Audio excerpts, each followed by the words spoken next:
the first topic of the evening was don't teach your kids to be weak. Do not teach your kids to be weak. Of course, no parents is going into parenthood teaching their kids to be legit punks or succumb to bullies. However, your teaching style will result in weak children becoming more fragile adults with real world consequences. Yes, yes, yes.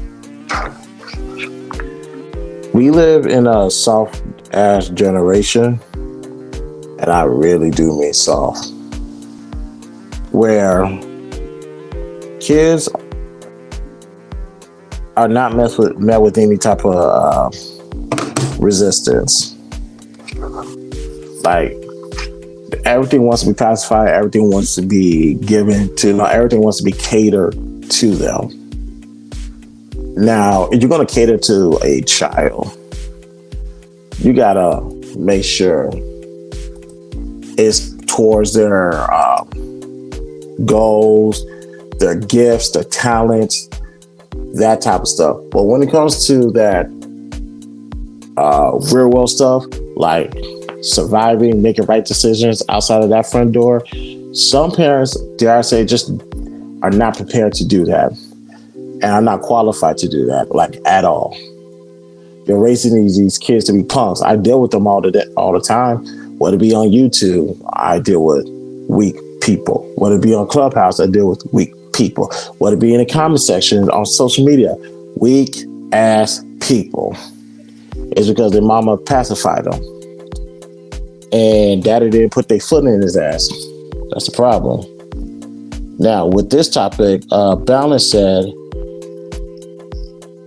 if you're not disciplined, you're weak. I have to agree with that.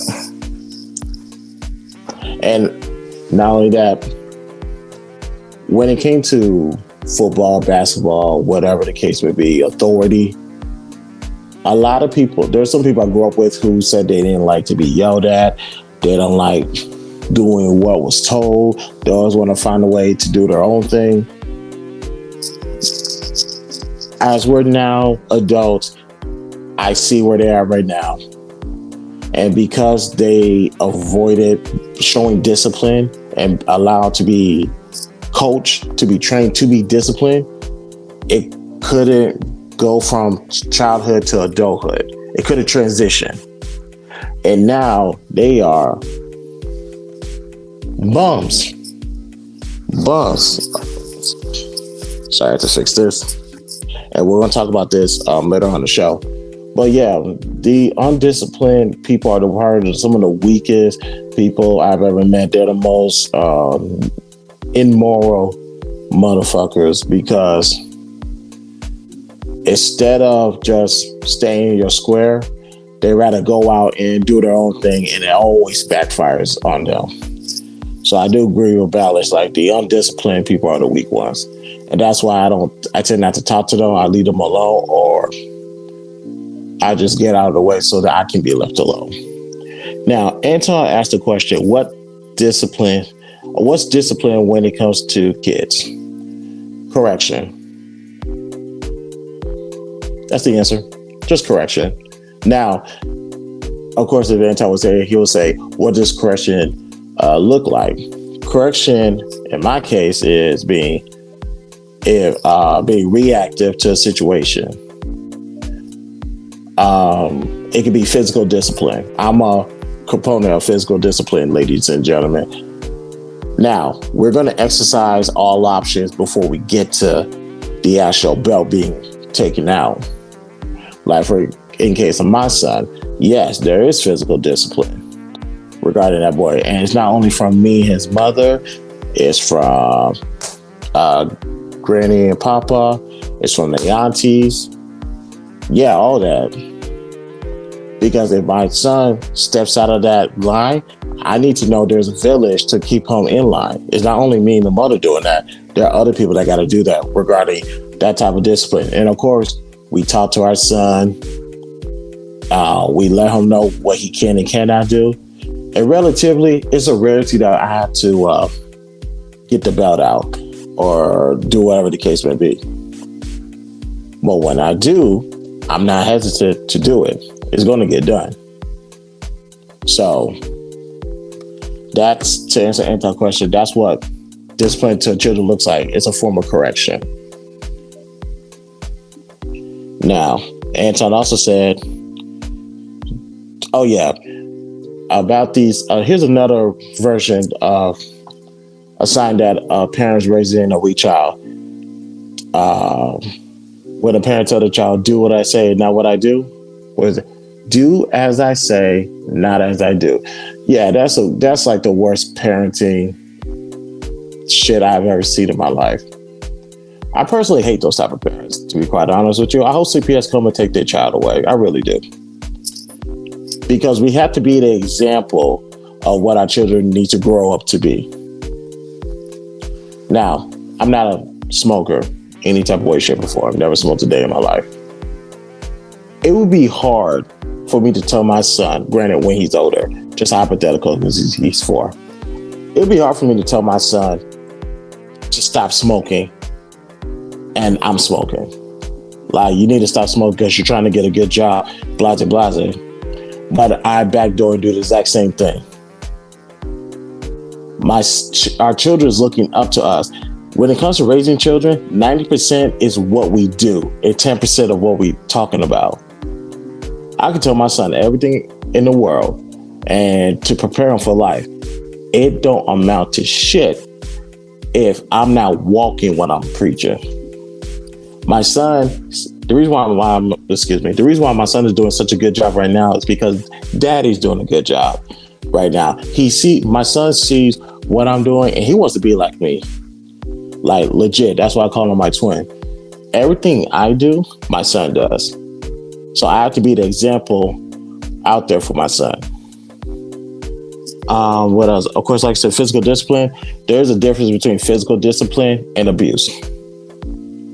Let me say that again. There's a difference between physical discipline and abuse. Abuse is just nothing but violent hatred, just straight, or whatever the case may be. And that's a light version of it. Some of y'all got abused growing up. I'll openly admit that. When it comes to physical discipline, there's a positive reinforcement and a negative reinforcement. Those who took it, has taken psychology, can educate you on what that is. Negative reinforcement is if I just spank them and nothing else. A positive reinforcement is, number one, I am talking to him, coaching him all the way through of what to do and what not to do. And when he gets to the point of he's not getting it, then that's when the bell comes out and I'm still talking to him. Because there needs to be verbal communication. Because trust me, that boy likes to talk. When he's sad, he'll tell us he's sad and he'll tell us why he's sad. And I'm keeping that, make sure that door stays open. But I need to discipline this boy and let him know, hey, you messed up here. Here's where you screwed up. And here's what I need you to do to not make that same mistake again. See, that's physical discipline. Anything else is abuse. So you got to learn the two are not the same. And for that first topic, oh yeah, this is the Thanos talking point. Let the undisciplined and the unashamed dialogue. I'm a firm believer of isolation. Exile, excommunicate. As a community, as a tribe, this is how we move. And this is what we need to do to see yourself in the future, to see our kids in the future, to see our family, to see the community, so we could be self-reliant on one another. There's some people who are not about that, and there's some people who are willing to just to get ahead in life. They're willing to destroy anything and everything, and with little to no integrity. And there's other people who wants to look out for them, say, come on, we got to forgive them. Or they can still rock with us. We got to protect them. We got to teach them. I say you got to let them die and leave them alone. You can give people so many chances until they just don't want to get right. And the question is, what do you do? Sometimes these are decisions for the men to make. You have to let that person go. Throw that person out of the house, throw him out of the community, throw him out of your tribe. Let him figure out on himself. Life and failure are the best teacher. Now, usually I get this pushback from the women because they're trying to save everybody. Here's what the man is trying to do. The man is trying to save and protect the people that want to be saved and protected. If people want to do their own thing, go. I got other people to worry about that want to be secured. Like I said, some decisions are just made for men, and the others just need to sit back and watch.